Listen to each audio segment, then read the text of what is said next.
Good morning, my dear brothers and sisters. Happy Gaudete Sunday po sa inyong lahat. No? Kindly greet to your seatmates. Happy Gaudete Sunday. No? May nakikisabay po sa aming magpink. Happy Gaudete Sunday po. Ang ating pong mga Eucharistic ministers ay naka-old rose din. The third candle from our Advent candle is now lit. We are halfway through our 4 weeks of preparation for Christmas. I hope all of us are preparing for Christmas not only with the decorations, but also preparing our hearts. Tomorrow, it's the start of, tomorrow evening, it's the start of our Misa de Aguinaldo. At kahit papano, harinawa po tayo din ay naglinis na po ng ating mga puso sa sakramento ng kumpisala para tanggapin na si Jesus sa araw ng Pasko. And once more, my dear brothers and sisters, we celebrate Gaudete Sunday all throughout this year of the Jubilee year, being pilgrims of hope. At harinawa po sa mga natitirang linggo o araw ng taon ng Hubileo, masasagot natin yung tanong na may inaasam pa rin ba ako? Niyakap ko ba muli ang pag-asa sa buhay na ito? Or have I been hoping still of good things for me? Since it is a fact that none of us hopes for something bad, we hope for beautiful things. I hope that next year, I'll be a better version of myself. Hopefully, next year, hindi na ako masungit. Hopefully, next year, makagraduate na ako. Hopefully, I hope and pray that I'll have a stable job. I can help my family. I can be of good friends to everyone. I hope that my relationship with the Lord will grow and be better. We hope for beautiful things. And when we witness beautiful things, it is but an expression or that would lead us to joy. Masaya tayong natutupad ang mga magagandang bagay. Marami po sa inyo dito magsasabing mamaya sa akin marahil, Father, I am very happy because this is my first time to be here at the Manila Cathedral. Father, I am very happy because my daughter, my child will be coming over this Christmas. I am happy, so on and so forth.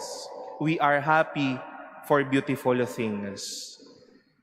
And my dear brothers and sisters, today's readings would point out beautiful things that happened. In our first reading in the book of the prophet Isaiah enumerated beautiful things for us. The desert and the parched land will exult. The steppe will rejoice and bloom. They will bloom with abundant flowers and rejoice with joyful song. Hindi mga ordinaryong bagay ang mga sinabi ni Isaías. Mga imposibleng mangyari ang mga bagay na ito. Pero dahil sa kabutihan ng Diyos, dahil sa awa at pag-asa, nangyari ang mga magagandang bagay sa mga taong ito. In our gospel, we might be wondering, magpinsan kayo ni Jesus, pero bakit mo tatanungin, ikaw na ba yung hinihintay naming Kristo? We might say that there were at least a little distance from Jesus and John the Baptist. We don't know. But then, Jesus replied by saying once more beautiful things. Go and tell John and to hear and say what you hear and see.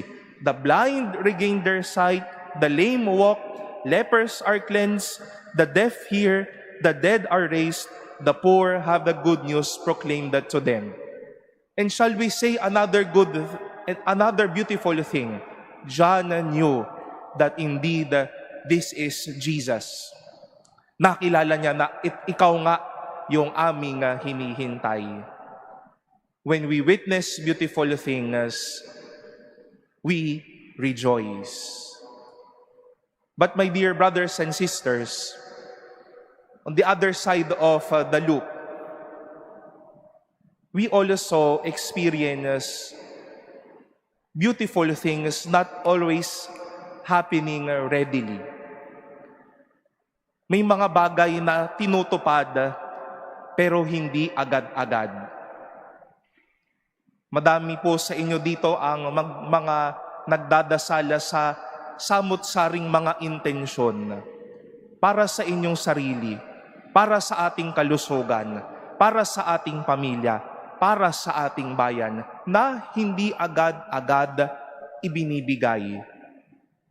And it's a valid question, Father, how can we see beautiful things? How can we rejoice over beautiful things if things are not always happening readily and for my time?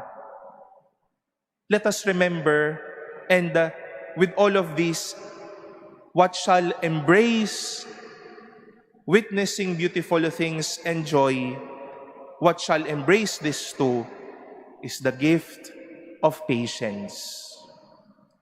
Every beautiful thing takes time. Kahit si Juan Bautista, naghintay din sa pagdating ng kanyang pinsang si Jesus. Ang mahal na ina, nagkaroon din na ng Adbyento. Sa mga susunod na araw na ito, maririnig natin si Zacarias, si Simeon, naghintay din sa pagdating ni Jesus. At kung sila naghintay, sila naging pasensyoso, bakit hindi tayo magiging pasensyoso? Kapag hindi tayo nagiging pasensyoso, umiinit ang ulo natin, nagmamadali tayo. We wish to see immediate things. Napaka-demanding natin. Gusto ko ngayon na. But Gaudete Sunday is teaching us, my dear friends, every beautiful thing takes time.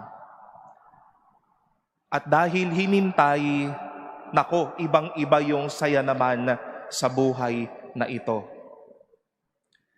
Whenever seminarians or people, lay faithful like you would ask me, Father, what's your secret? When you embraced your vocation, now that you are a priest, ano po naging sikreto ninyo dahil naging pari na kayo? Maliban po sa awa ng Diyos, isa lang po ang naging totoo sa akin. Naging pasensyoso ako. First year ako. Hindi ko inisip na oordinahan na ako sa susunod na taon. Second year ako.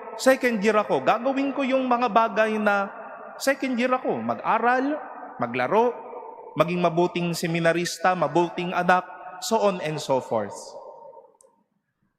Baka nangyayari po kasi ngayon, may mga seminarista na first year pa lang, bumibili na ng mitra. Yung sinusuot ho ng obispo. No? Minsan ho, binibilan na yan marahil ng magulang ng kasulya. First year pa lang, kinik out. Di masakit sa puso. Pasensya, hintay lang. Dadating ang mga bagay na iyan. Gusto ko pong biruin yung mga naghihintay dito ng magkakaroon ng nobyo o nobya. Baka sa loob ng wardrobe ninyo may gown na kayo. Pero paano kung kalooban po pa talaga ng Diyos na maging single kayo at paglingkuran ng Diyos sa inyong propesyon? Sakit sa puso ho nun. Pero sa lahat ng mga bagay na ito, patience. Hintay lang. Hinay lang. Dadating yang mga bagay na iyan. Because every beautiful thing takes time. And whenever such things would come to us, we know that joy is so true for us. Iba ang saya kapag pinaghirapan, iba ang saya pag hinintay at pinagpasensyahan. Dahil alam nating totoo ito at pinagdasalan natin na ang mga bagay na ito. Ibang bagay din naman kapag pinagpapasensyahan na lang tayo o pinaghihintay na lamang tayo. Hanggang ngayon wala pa rin pong nakukulong. Hanggang ngayon hearing pa rin ng hearing. Ano ho bang mangyayari dito sa mga bagay na ito? Hindi na ho kilos ng Diyos yan. Ang kilos ng Diyos, pinaghihintay tayo, pero may pagsasakatuparan. Patience leads to fulfillment. And every fulfillment are but beautiful things in this life. Let us continue to witness beautiful things, my dear brothers and sisters. And in the side of everything, patience is a must. For every beautiful thing takes time, and for every beautiful thing, we rejoice in the goodness God has blessed us with.